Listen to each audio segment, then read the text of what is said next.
Madam, સૌથી સારો સવાલ સ્ટુડન્ટ્સ માટે કે હવે 10મા 12માની એક્ઝામ ચાલી રહી છે, હવે એક વીકમાં પૂરી થઈ જશે ઓલમોસ્ટ. તો હવે એમની પાસે 2-3 મહિનાનો સમયગાળો છે ફ્રી બેસવાનો.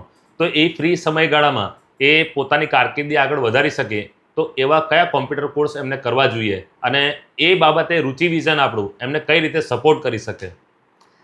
વેકેશન એટલે કંઈક નવું શીખવાનો સમય અને હા. એવું શીખવું જોઈએ, એવી બાબત શીખવી જોઈએ, સ્કિલ ડેવલપ કરવો જોઈએ કે જે ભવિષ્યમાં કારકિર્દી બનાવવા માટે ઉપયોગી થાય. હમ. કોમ્પ્યુટરમાં તો અઢળક કોર્સ હોય છે, દરેકની પસંદગી પ્રમાણે અલગ અલગ કોર્સ હોય છે, હા. પરંતુ આ માટે વધારે ફીનો બોજ વાલીને ન ઉપાડવો પડે એટલા માટે રુચિ વિઝન અને બ્રહ્મસમન ચેરિટેબલ ટ્રસ્ટ દ્વારા રાહત દરે ફક્ત 3600 રૂપિયામાં 7 કમ્પ્યુટર કોર્સનું વેકેશન પેકેજ અમે આપીએ છીએ. સરસ.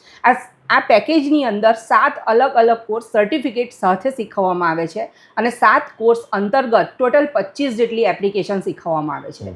હવે આ 3 મહિનાના કોર્સના સમય દરમિયાન વિદ્યાર્થી ભવિષ્યમાં 10મા ધોરણનો વિદ્યાર્થી હોય તો આગળ સાયન્સ, કોમર્સ કે આર્ટ્સ કોઈ પણ શાખામાં જશે તો એને પણ ઉપયોગી થશે. અને અગર જો વિદ્યાર્થી 12મા ધોરણનો છે, 12 કોમર્સના છે કે સાયન્સના છે કે આર્ટ્સના છે, તો ભવિષ્યમાં એને કારકિર્દી માટે, જોબ મેળવવા માટે પણ આ કોર્સ ઉપયોગી થતા હોય છે. સરસ. તો મિત્રો, તમારે પણ જો રાહત દરે કોમ્પ્યુટર કોર્સ શીખવા હોય તો આજે જ રુચિ વિઝનનો સંપર્ક કરો. એડમિશન શરૂ થઈ ગયા છે.